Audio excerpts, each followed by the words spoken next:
आऊज़ु बिल्लाहि मिनश्शैतानिर्रजीम बिस्मिल्लाहिर्रहमानिर्रहीम। अस्सलामु अलैकुम स्टूडेंट्स,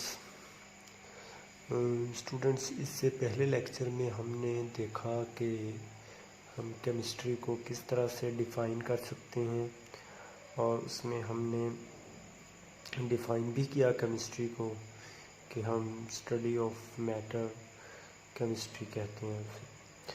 तो अब हम देखने जा रहे हैं कि मैटर के बारे में सबसे पहले मालूमात कैसी थी, मैटर को किस तरह से इन्वेस्टिगेट किया गया। तो उसके अंदर हमारे पास है लॉन्ग टाइम्स को, बहुत अरसा पहले जो है वो इसके बारे में क्या सोचा गया। तो लॉन्ग टाइम्स को it was thought that all matter is made up of all matter is made up of small indivisible particles। सबसे पहले लॉन्ग टाइम्स को ये सोचा गया कि मैटर जो है ये छोटे छोटे पार्टिकल्स, ना नज़र आने वाले पार्टिकल से मिलके बना है। इंडिविजिबल मतलब जो नाकाबिले तकसीम पार्टिकल्स हैं उनसे मिलके बना है। तो फिर उसके बाद आइडिया ऑफ ग्रीक फिलोसफर्स के, ग्रीक यूनान के जो रहने वाले जो फिलोसफर्स थे उस वक़्त के, उनका क्या आइडिया था। तो वो उन्होंने कहा कि matter could B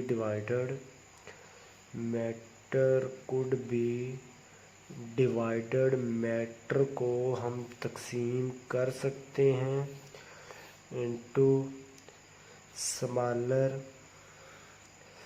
and smaller units, छोटे से छोटे हिस्सों में, to reach a basic unit.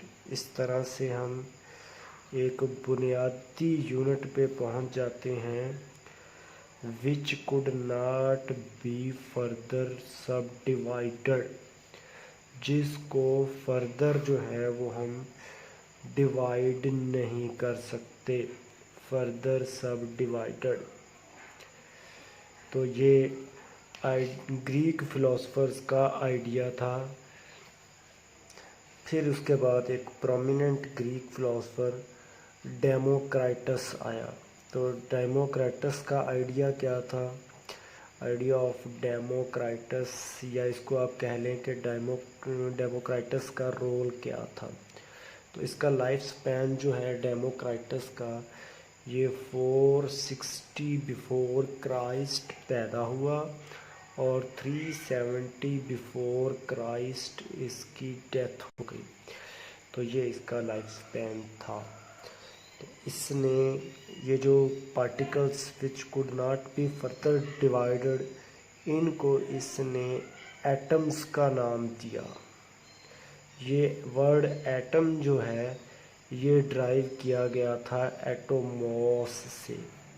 एटोमॉस क्या था? एटोमॉस एक ग्रीक वर्ड था, ग्रीक वर्ड, और ये यूनानी ज़बान का लफ्ज़, और जिसका मतलब होता है इंडिविजिबल।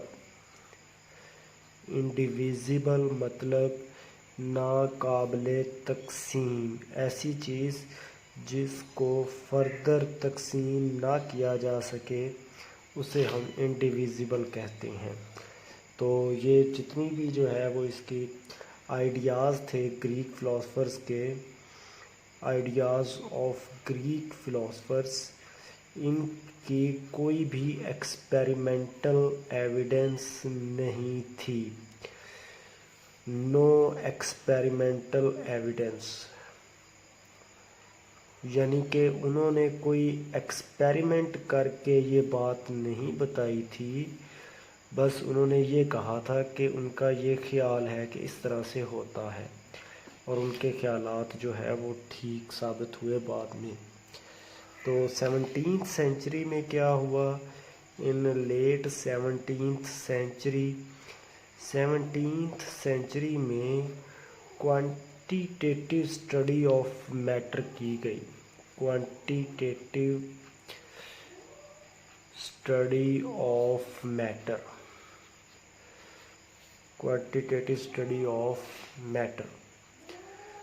क्वांटिटेटिवली मैटर को देखा गया किस तरह से, इसको हम एक फ्लो शीट की मदद से देखते हैं कि मैटर की दो टाइप्स होती हैं मेजर। ये हमने पहले भी बात की थी।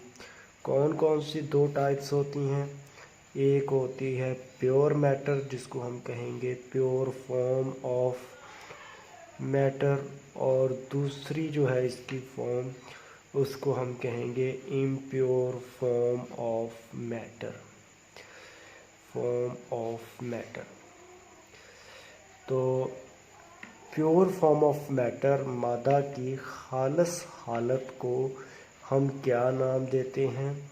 इसको हम कहते हैं सबस्टांस।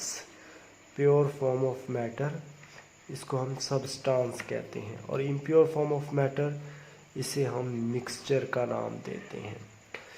मिक्सचर की एग्जांपल्स क्या हम लेंगे? फॉर एग्जांपल मिल्क एक मिक्सचर है, इसी तरह से सी वाटर ये एक मिक्सचर है। तो सब्सटेंस को हम फर्दर दो हिस्सों में डिवाइड कर सकते हैं। एक जिसमें सेम टाइप ऑफ एलिमेंट्स हों, सेम टाइप ऑफ एलिमेंट्स, उसको हम मॉलिक्यूल कहते हैं। इट मीन मॉलिक्यूल प्योर होते हैं और ये सेम टाइप ऑफ एलिमेंट्स से मिलके बने होते हैं। जिसमें डिफरेंट टाइप ऑफ एलिमेंट्स हों, डिफरेंट टाइप ऑफ एलिमेंट्स, उसे हम कंपाउंड का नाम देते हैं, कंपाउंड।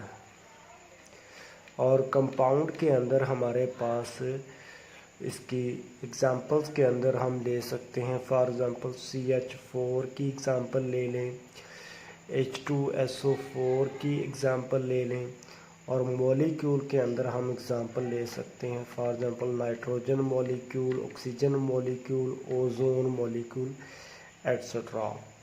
तो ये हमारे पास इसकी सब्सटेंस की दो टाइप्स हैं। ये फर्दर जो है ये इसके अंदर हम कंपाउंड और मॉलिक्यूल में डिफरेंशिएट करेंगे किसी और लेक्चर में। ये थोड़ा सा इतना सिंपल नहीं होता जितना मैंने आपको बता दिया है, तो इसको बाद में हम डिस्कस करेंगे। उसके बाद नेक्स्ट हम रोल ऑफ डाल्टन आ जाता है कि डाल्टन ने क्या रोल प्ले किया स्टडी ऑफ मैटर के अंदर। तो जोहन डाल्टन ये एक इंग्लिश स्कूल टीचर थे। इंग्लिश स्कूल टीचर का मतलब कि ये इंग्लैंड के रहने वाले थे। इसका ये हरगिज़ मतलब नहीं है कि ये अंग्रेज़ी के उस्ताद थे। इंग्लिश इनको इंग्लैंड में रहने की वजह से कहा गया है। तो इन्होंने 3 मेजर काम किए। कौन कौन से? इन्होंने सबसे एक तो काम किया law of conservation of energy दिया, law of conservation of energy. और सेकंड जो था law of definite proportions, law of definite proportions ये दिया। और इन्होंने तीसरा जो मेजर काम किया वो था डाल्टन्स एटॉमिक थ्योरी। इन्होंने एक थ्योरी दी जिसको डाल्टन एटॉमिक थ्योरी का नाम दिया गया। और इसके डिफरेंट पास्टुलेट्स थे। इसका जो एक मेजर पास्टुलेट था वो ये था कि all matter is made up of atoms of different elements. मादा जितना भी है वो डिफरेंट एलिमेंट्स के एटम्स से मिलके बना है, which also differ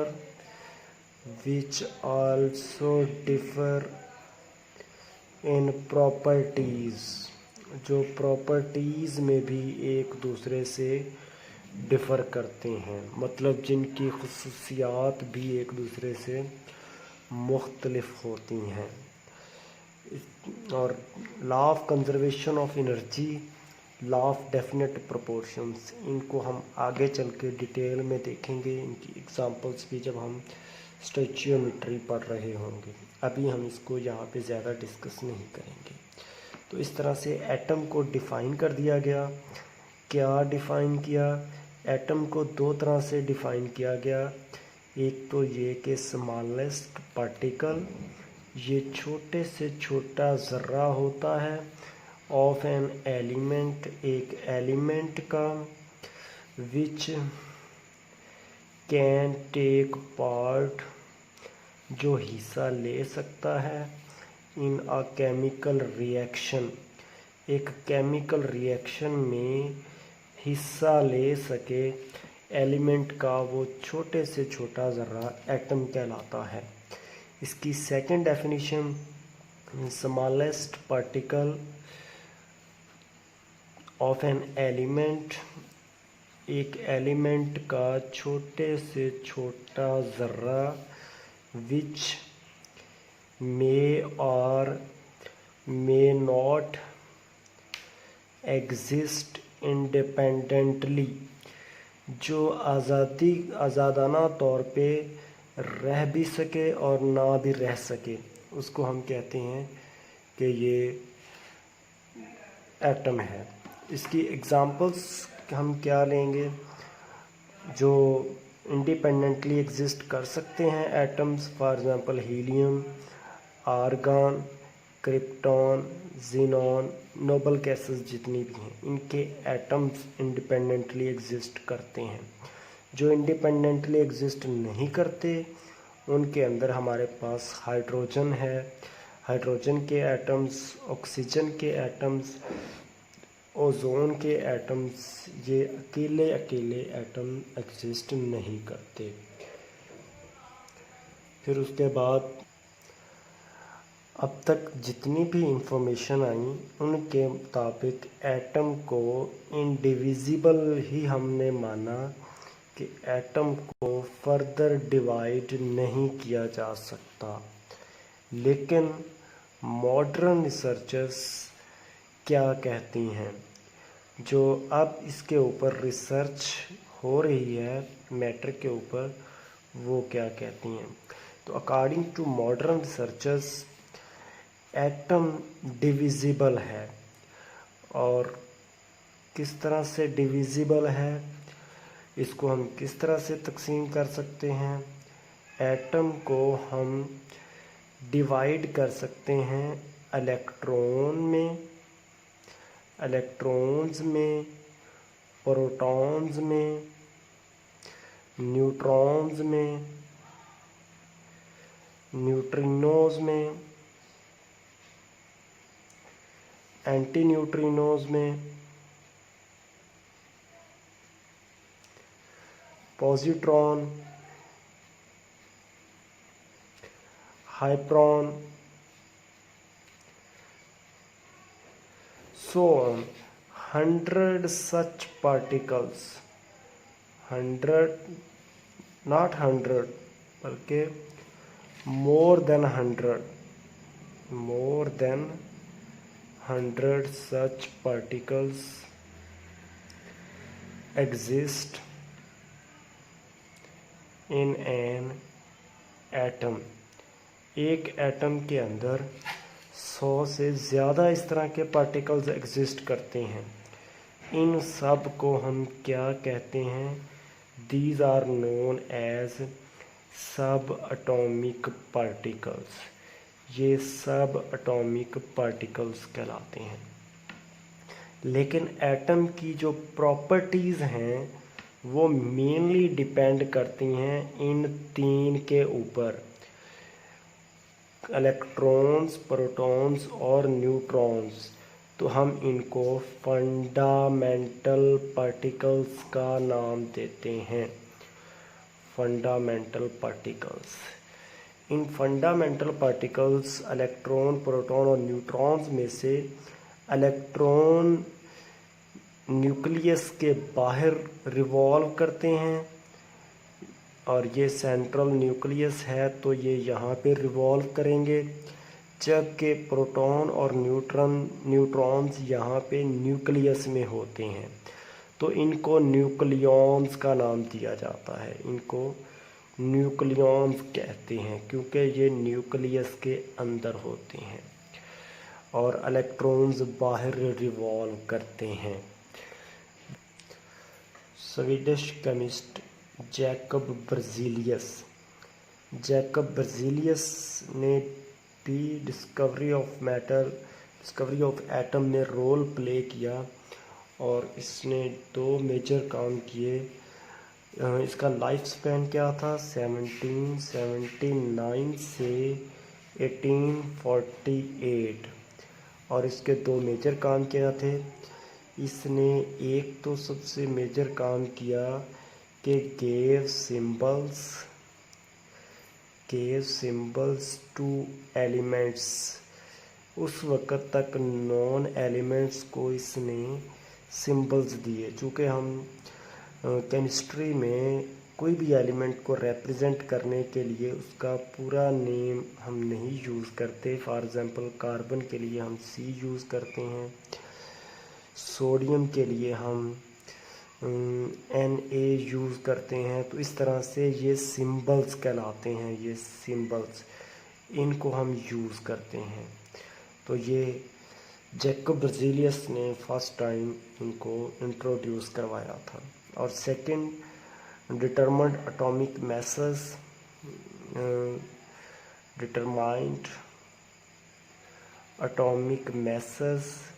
atomic masses find किए इसने ऑफ सम एलिमेंट्स। और वो जो एटॉमिक मैसेस इसने फाइंड किए वो मॉडर्न रिसर्चर्स के मुताबिक आलमोस्ट ठीक हैं। उनकी वैल्यूज़ जो रीसेंट वैल्यूज़ हैं उनके बहुत क्लोज हैं। तो ये सिंबल्स